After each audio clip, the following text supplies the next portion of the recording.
Hello everyone, this is Lala and today I'm going to go over the Cookout, but I'm not going to go over their gameplay since, quite frankly, that's boring as hell, and there are other elements about them outside of the gameplay that I do find interesting, where I am going to talk about the dynamics in their alliance and how the intersectionality of it played into things.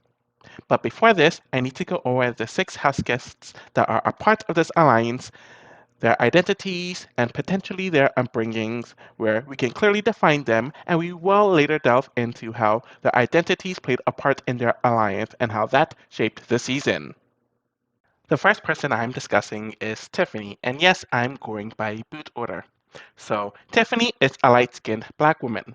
And I have to say, there is a difference between a light skinned black woman and a biracial or a multiracial woman, as a light skinned black person is someone who is monoracially black, but they just generally have lighter skin, meaning they have black parents, black grandparents, so on and so forth. While a biracial or a multiracial person is someone who is half non-black and either has several generations of mixed ancestors or they have one black parent and one non-black parent. So now that we have that cleared up, let's move on.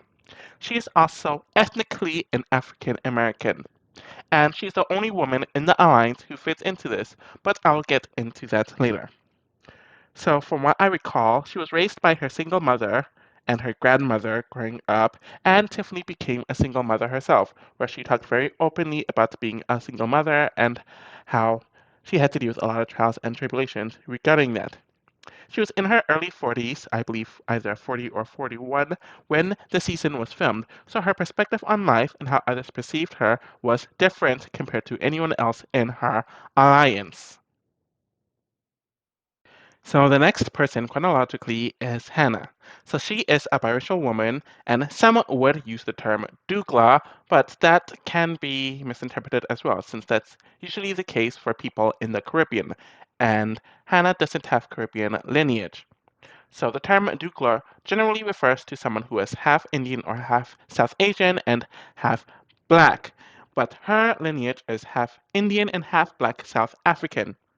So, due to her black side coming from South Africa, she is not a foundational Black American or an African American, which is a different ethnicity in reference to Black people who are on the USA land before the United States of America was ever officiated.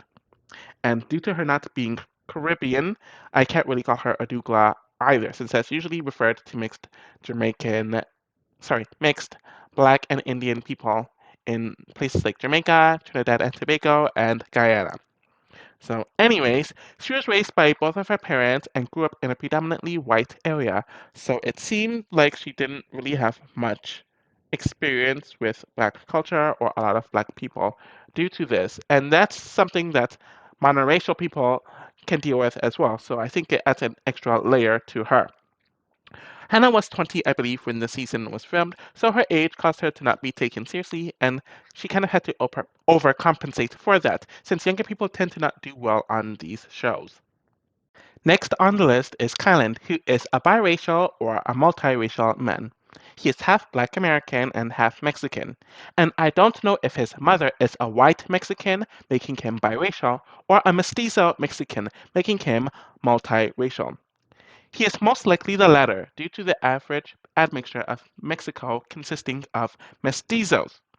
So, anyways, he was primarily raised by his Mexican mother and her family, so he had a closer tie to that side of the family compared to his Black American side. But because of the way he looks, it's pretty obvious he has Black ancestry, so he talked about having issues with the police due to that.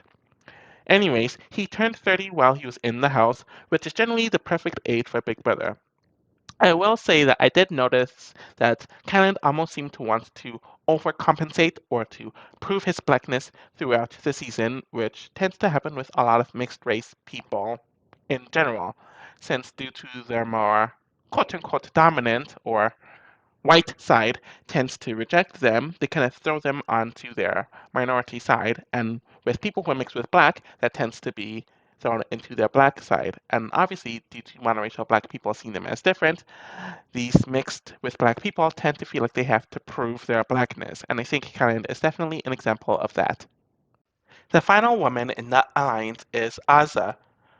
She is a Cameroonian woman, and I don't know if she was born in Cameroon or the USA, but she has very recent ties to Africa, since I believe her parents were born in Cameroon.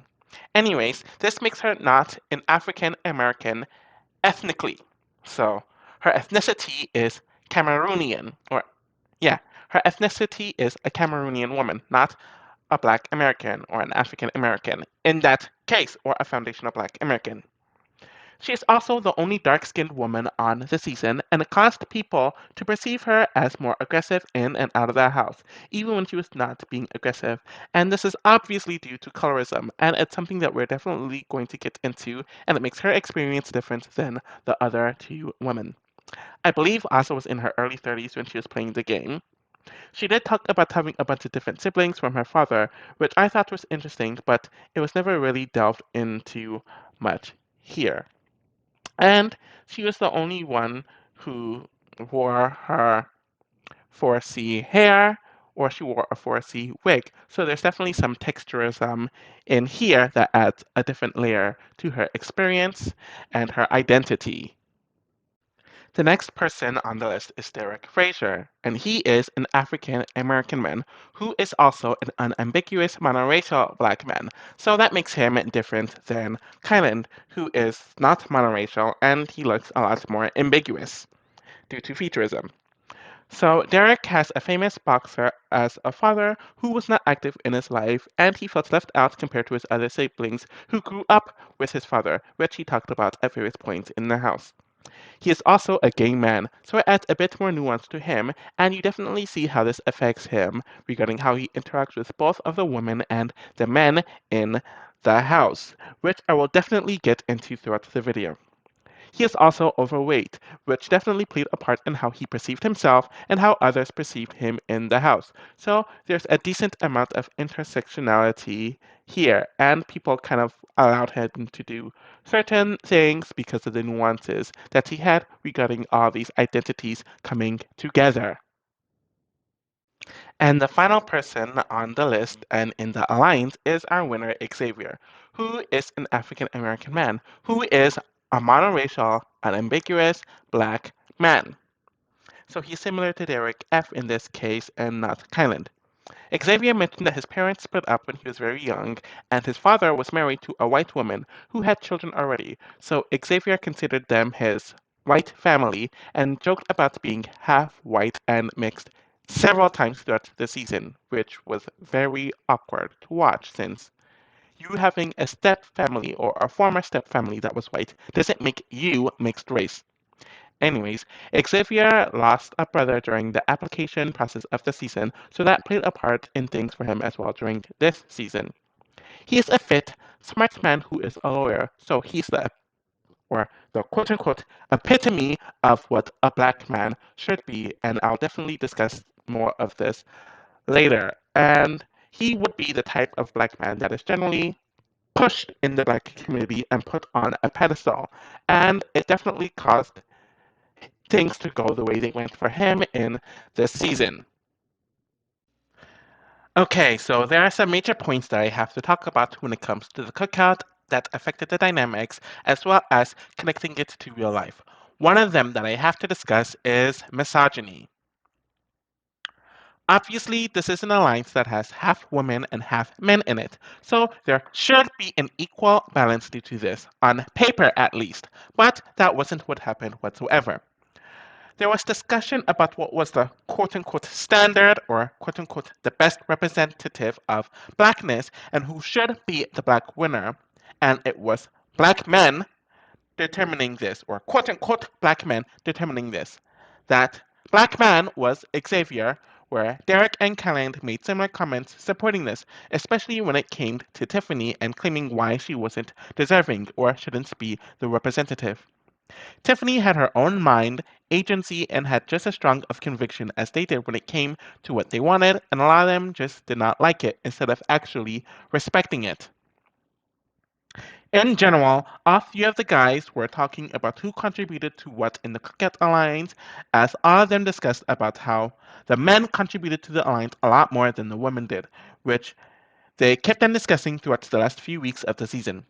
Derek mentioned that he created the cookout, which really isn't accurate.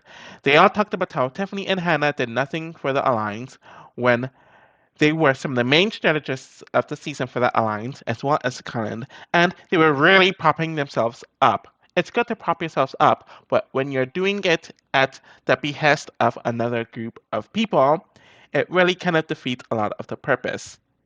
And it does suggest some misogynoir. Throughout the season, Xavier consistently defended the quote unquote exotic or the non black woman, either meaning the non black woman or outright white women like Alyssa and Whitney, whenever they were mistreated or when Derek would make his comment. But he never did that for Azah, Tiffany, and Hannah, where he would make his commentary about the woman as well, which came off horribly. So he would disparage the woman as well, which we saw this in the latter weeks, where he was really, really upset that Tiffany won her second HH, to the point where he wanted to keep Alyssa over Tiffany, which he was leading towards that direction anyways, but he started verbalizing it around here, and he started making fun of Azah's hair and her wig, which is very texturist. And he kept on talking about how he was mixed race and how he's attracted to white women, and the fact that he was so obsessed with white women has really brought a negative undertone that sadly a lot of black men have. Derek in general just made so many awful commentary about the women on the season, whether they were in the cookout or not in the cookout. Of course, he pretty much slut shamed Whitney during her time on the season, and this happened even after she was out of the house. He had a lot of commentary about Tiffany, where he called her all types of B words and other words and trashed her the entire season, but would never keep that energy in her face or say it to her face. He called Alyssa some B words, but the other men, especially Xavier, shut that down. And then, even in his final week of the season, he and Asa started going at it. Since he told her that he carried her throughout the season, which wasn't accurate, and how she did nothing at all, where he did so much.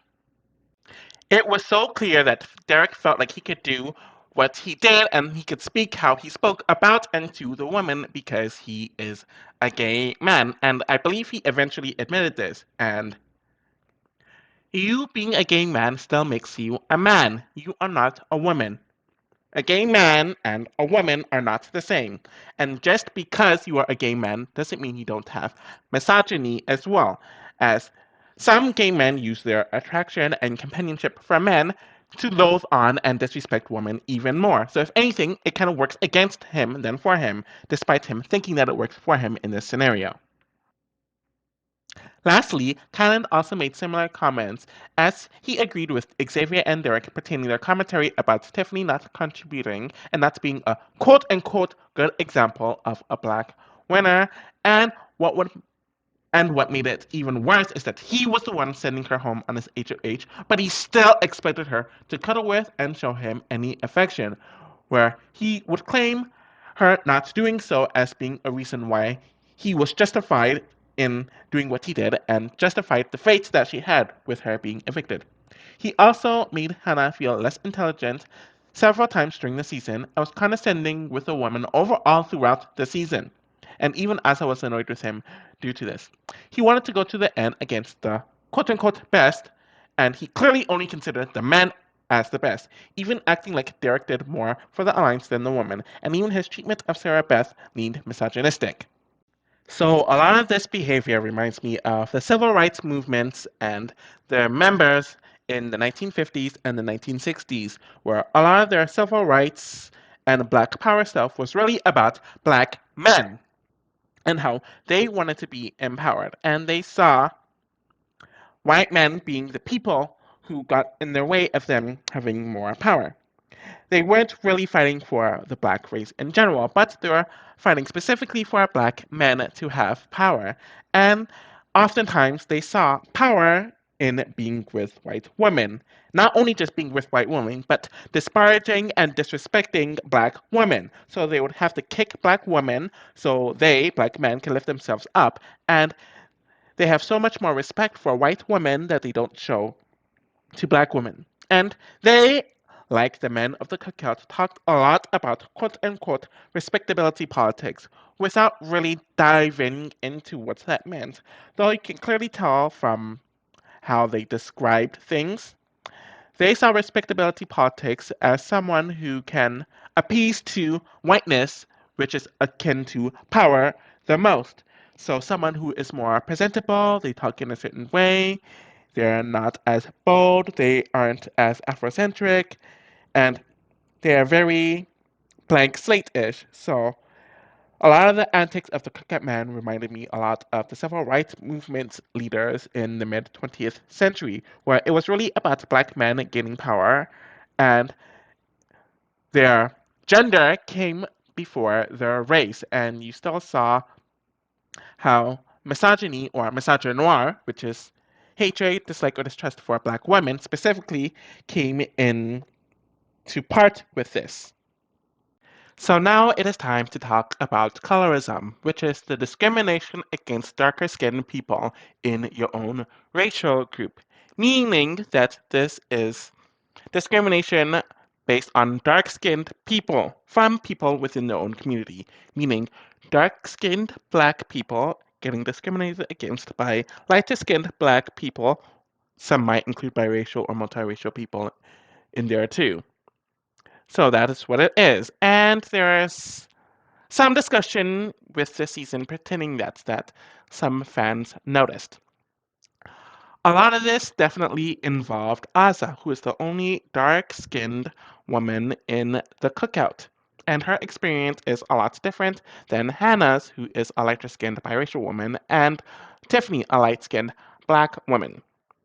Just from the beginning, a lot of people, I remember even Brett mentioning that Azah was very aggressive and loud, though she was actually very timid, calm, and kept to herself. But she automatically had that perception on her, and I believe Christian threw that out about her as well. So right from the early weeks, this is something that Azah had to deal with. It also did not help that people like Tiffany would state things like Azah is way too emotional, she's a disaster, she is not strategic, she can't handle certain things, and the optics did not look great because Tiffany, a light-skinned woman, saying this about Azah, a dark-skinned woman, who was actually very calm and had her points, being dismissed just wasn't a good look, and it showed that one person can do one thing, but another person who is dark skinned does the same thing, and they have all of these isms thrown at them. So there is a moment where Hannah, Tiffany, and to a lesser extent, Kyland were kind of joking about their light skin tones and them talking about lightest to darkest to see who would get kicked out metaphorically or whatever. And Azah and Xavier are so uncomfortable during the conversation, and you could just tell by their demeanor and their silence that they really wanted nothing to do with it. But they just kept on pestering it. And to make it even worse, they wanted Azah and Xavier to stand up and line up against one another to see who was darker. And they didn't really understand how optically this looked really bad and was just very off tune. It really wasn't necessary. But because of their privilege, whether it's due to their biraciality or multiraciality, or in Tiffany's case, her light skin tone, and that being causing them to be propped up against monoracially dark skinned people, that isn't something that they really understood. So I'm going to play it now. I'm over here like, oh, it's you. Oh no. wait, face. Damn. No, funny. It's either one of us. I'm telling them. I'm sure gonna tell it. You in there if you want to. I'm like, man, let me tell y'all what's up. I thought we was like, I ain't even say I was working with y'all. I was never working with y'all. Sorry. That was good. Put your hand next to Azah. I know you are going up. Yeah. What? Big brother. Because I know, I'm telling them what y'all doing. She said they're kicking people out from lighter to darker. So I looked at myself, I said, oh, okay. When we're here like, a Big D talking about cotton, Big D in the middle. Okay. There was also the moment where Tiffany was speculating, I believe it was Claire, who she was speculating with, about Xavier, and she pretty much accused him of being an ex-con, and I have no idea where this came from. Xavier was lying about being a bartender, but even that wouldn't equate to being an ex-con. It just seems like she threw that out there, though there's really no merit on it, based on anything he said, based on any criminal record that he had, based on any of his actions, or anything. So, to me, it was easy to speculate that she immediately thought that because Xavier is a monoracial, dark skinned black man. So she just thought, oh, maybe he's an ex con. And I don't know if she would have speculated that about Kyland or another mixed or light skinned person. And it just really looked awful optically. In general, Tiffany talked a lot about light skin, dark skin, where she mentioned that all her life she had to fight and she got a lot of flack due to her being light skinned. And this does happen a lot with dark skinned people treating light skinned people poorly. Though I do think a part of Tiffany was kind of being obtuse with some of this, where she either ignored or doesn't really realize that maybe she had a part into why certain experiences happened to her, or she had a superiority or an inferiority complex.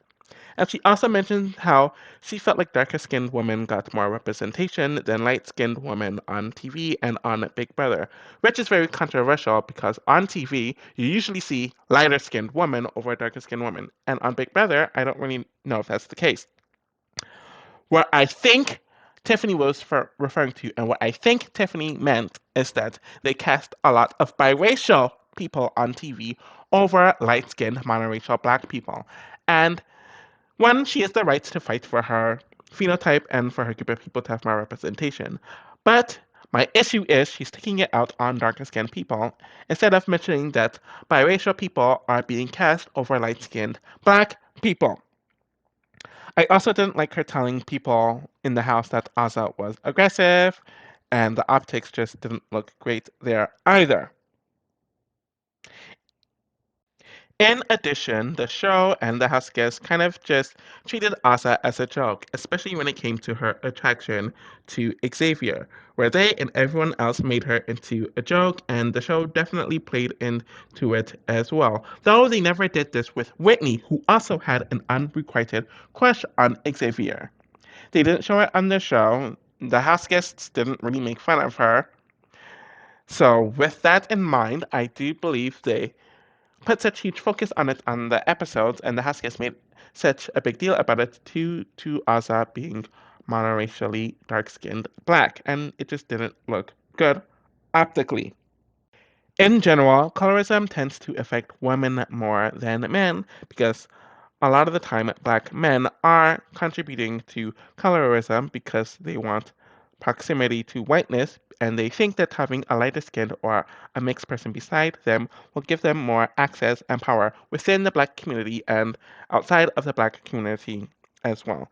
And you have a lot of lighter skinned people being put on this pedestal, and because they're put on this pedestal, and in addition to that, some of them get hatred from monoracially dark skinned people, they tend to lash out as well. And heck, even some monoracially dark skinned black women tend to be colorist and they do things where they want to be lighter or they discourage people from getting with darker skinned people, or they really show some self hatred in that regard as well. So there wasn't much that I could find about featurism or texturism pertaining the other house guests, though I can somewhat explain how they do have different features and some of them have different textures. I can do that if that's what you want. So Kyland, by example, he benefits from featurism, where if you look at his facial features, you can clearly tell that he has mainly Mexican or mestizo, meaning half white, half indigenous features, from his nose and his eyes and even his lip and some of his facial structure. So, due to that, it gives him a sense of ambiguity that Xavier and Derek F do not have, as they have very black, Afrocentric, West African features on their face, and you can't confuse them for anything else, and they have no ambiguity pertaining that. Kyland also benefits from texturism because his hair is about, I would say, either 3C or 4A compared to Xavier and Derek F. But actually, hold on, let me rewind it back. Both Xavier and Derek F are bald, so we don't really get to see their texture. Though in the black community, there's a thing where black people, especially black men with 4C or type 4 hair, it's seen as unruly and unprofessional. So we are told that we have to cut our hair either completely bald or cut it very, very low where you won't see the type 4 hair and it will look quote unquote professional. So even with the fact that Kylan, who has looser hair, is allowed to grow his hair and he doesn't get conceived or perceived any type of way, where Xavier and Derek F have to keep their hair bald so they don't have some of those negative preconceived notions, just shows a difference between them when it pertains to texturism as well. When it comes to the women pertaining texturism and featurism, there are definitely some commentary and some talking points that stood out to me. So, despite Azah and Tiffany being completely different skin tones or having completely different skin tones, they both have the same features. So, neither one of them benefit from featurism. They both have broad, wide West African noses, very thick, prominent lips, high cheekbones, and they have the phenotypical black African, West African face. So it's easy for them to be perceived as black and nothing else. Compare that to Hannah, who has a slimmer nose, thinner lips, or at least at the time this was recorded, and she inherited a lot of Indian features, causing her to look a lot more racially ambiguous compared to Tiffany and Azah, which makes sense because those two are monoracial and Hannah is not. And when it comes to texturism, you definitely see some of these differences as well. Azah wore a wig at times that accentuated her type 4 hair, though we see her various times, or at various times throughout the season, where she didn't have her wig on and she showed her 4C hair. 4C hair, or type 4 hair in general, is associated with black people, since people of other races generally just can't grow type 4 hair. With Tiffany, it's hard to tell because she's wearing extensions throughout her entire season, and she does gel her hair at times. But just from looking at her roots, you can clearly tell that she either has type 3, a thicker type 3 hair or type 4 hair. And that's something that black people generally have. So she wouldn't benefit from texturism either. Hannah has type 2 hair, which is a hair type that is seen in some Asian people, like East Asian, Southeast Asian people, a lot of white people, and a lot of non-black people in general.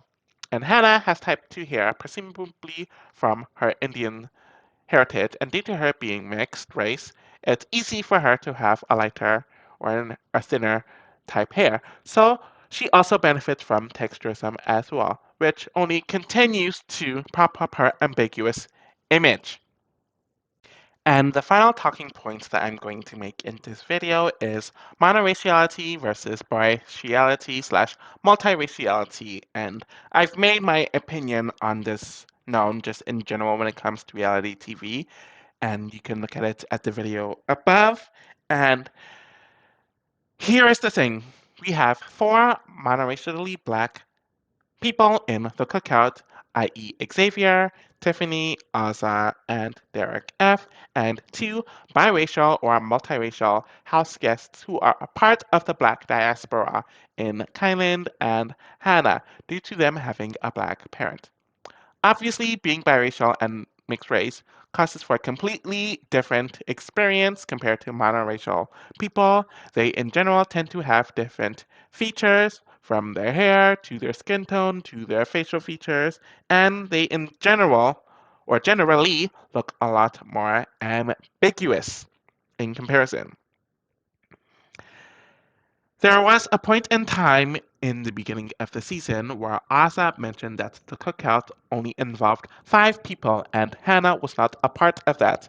She made this comment quite a few times during the early weeks, and a lot of people thought that it was weird, and it was never really explained as to why Azah didn't include Hannah in the cookout. And a lot of people speculated that it's because Hannah is biracial. And a lot of people did not like that because they're like, how can you dismiss her blackness?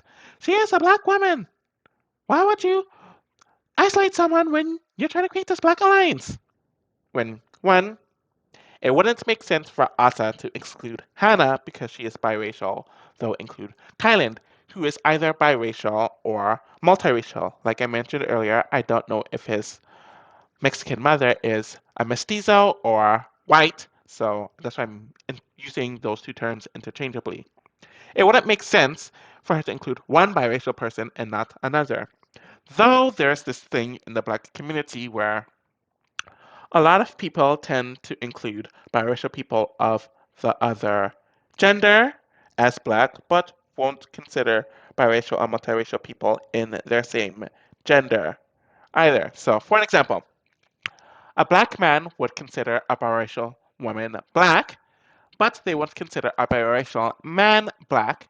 And a lot of this has to do with a black man wanting proximity to whiteness or wants to be in a higher position in the black community, so they feel like getting with a biracial person who is half non-black would better their image, and they would claim those biracial women as white, sorry, not as white, as black, so they won't be seen as anti-black. And to a lesser extent, monoracial black women tend to do this as well, where they will refuse to call biracial or multiracial women black because they feel like they would replace monoracial black women, but they will call biracial or multiracial men black for the same reason, where they also want to be put on a pedestal in the black community.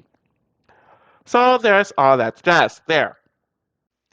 There is a lot of weirdness, especially pertaining Kyland and Azah, where Kyland stated several times that Azah didn't go through any struggle throughout her life. She got everything handed to her, and he pretty much didn't really care for her experience, which, if anything, she is someone who would have suffered the most from racism, texturism, featurism, and colorism, and the fact that she is a woman. So let's break it down.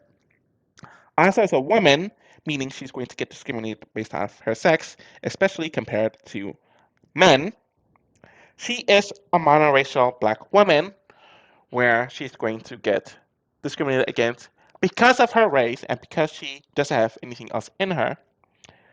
3, she is also dark skinned, so she's going to be discriminated against by people within and out of her race due to her skin tone.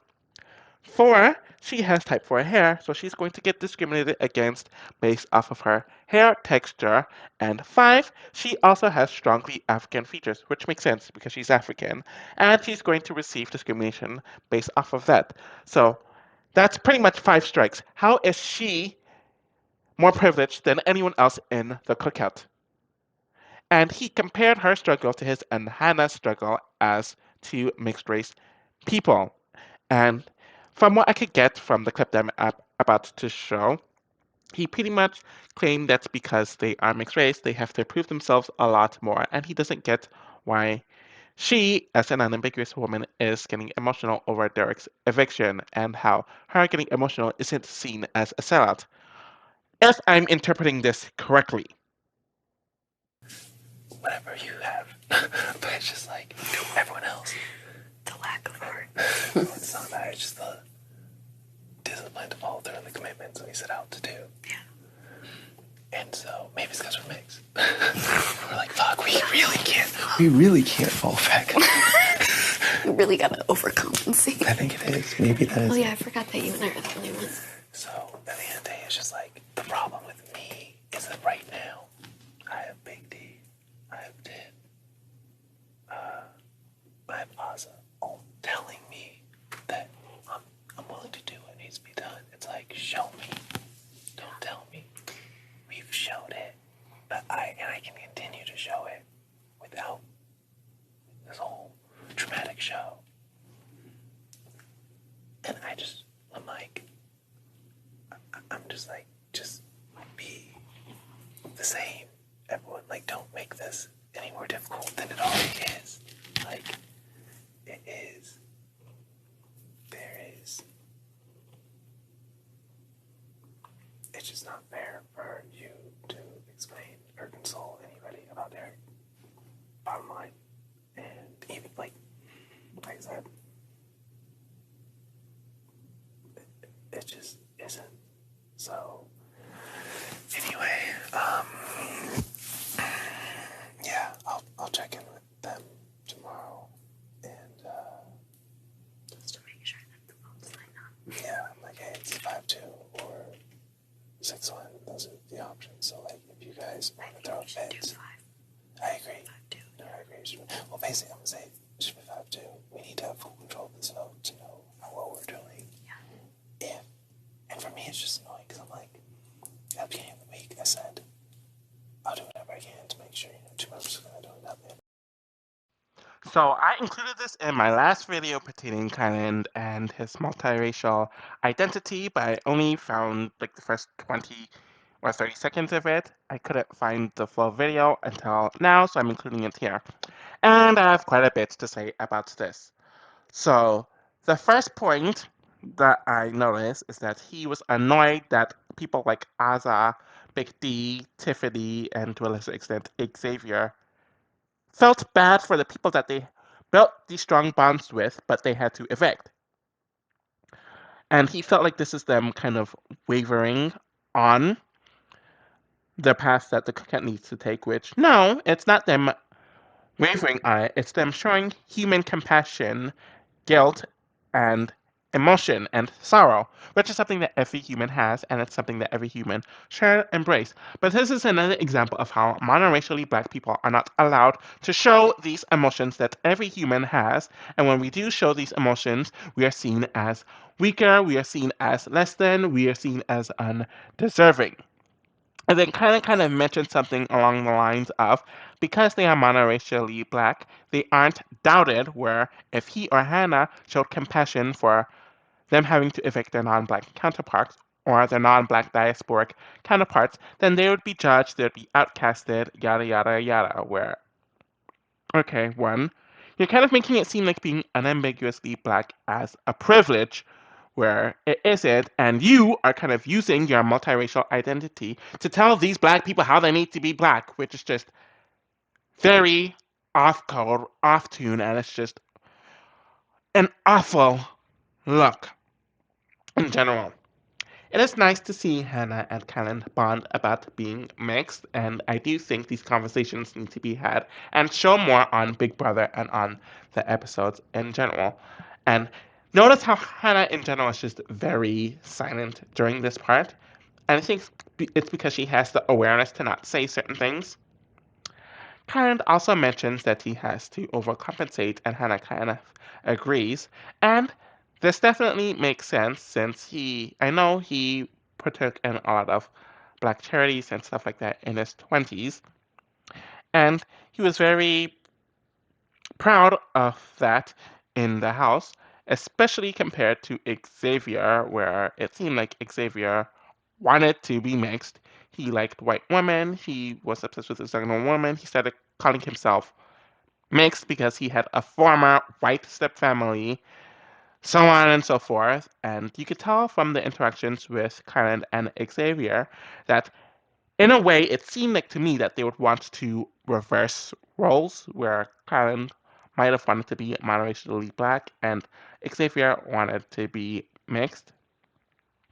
And in general, Kylan kind of used his entitlement and his multiracial entitlement against Tiffany, where he was pretty much stating how she isn't the representation or the right representation of who should be the black winner due to all these isms, and it just really rubbed me the wrong way. And in general, Kyland and Hannah shouldn't feel like they have to overcompensate because the fact of the matter is they are mixed race. They are not black, they are not white, they are not Indian or fully indigenous or white. They are mixed race, which is a combination of things, but not exclusively one thing over the other. They have a different identity, they have different genetics, they have a different phenotype due to their mixed identity, and they should be able to fully embrace and identify with their mixed identity without having to overcompensate for one, to overtly group themselves with one or the other.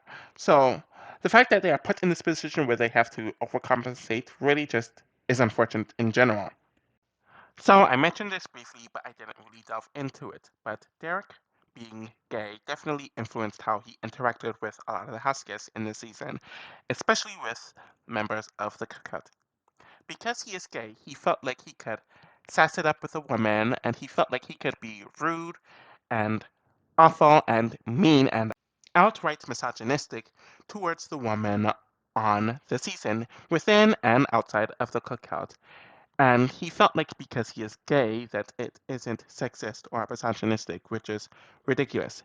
Just because you as a gay man and them as straight women like men doesn't mean you are the same sex or gender. You still benefit from male privilege and you tend to use that male privilege whenever it's at your most convenience. And you're using your male privilege to discriminate, trash, and demean these women.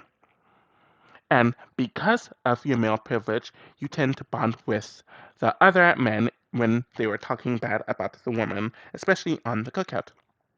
He trashed Tiffany all season, though when she was in his face, he never kept the same energy. Because that's just a thing with a lot of these men in general. They trash, trash, trash, trash, trash, but when they're in your face, that energy is not there.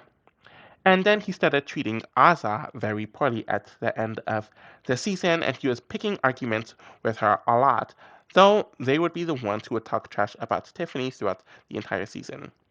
And I also noticed at various points in the season where he would flirt with a lot of, or a few of the cookout guys throughout the season, and they were kind of uncomfortable with it.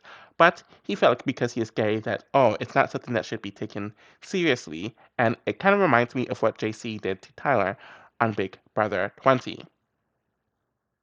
Just because you suffer from homophobia does not give you the right to cross boundaries at all, and it doesn't excuse your personality flaws whatsoever. So that concludes my coverage of the cookout pertaining the isms and their identities and how that all affected the dynamics within the people in the cookout and how it shows a larger conversation and a larger example of how people in the black diaspora interact with one another, whether it's monoracial black people versus their biracial or multiracial counterparts, lighter skinned people interacting with darker skinned people, black men interacting with black women, straight black people interacting with gay black people, more ambiguous looking people interacting with less ambiguous people, so on and so forth. And it's also one of the reasons why that I was very mixed on the cookout because it showed a lot of negative tropes, conversations, and behaviors within the black diaspora. But of course, the show wasn't going to discuss the real nuances that this alliance would show, but they sugarcoated it and presented it as this fairy tale where there was so much ugliness within it. And that's not even me discussing the gameplay elements of it. Anyways, that concludes the video. Thank you all for watching, and I'll be back with something else soon. You can follow me on Twitter, which is below. You can subscribe to the channel. You can like the video, and you can watch other videos of mine. Thank you. Take care.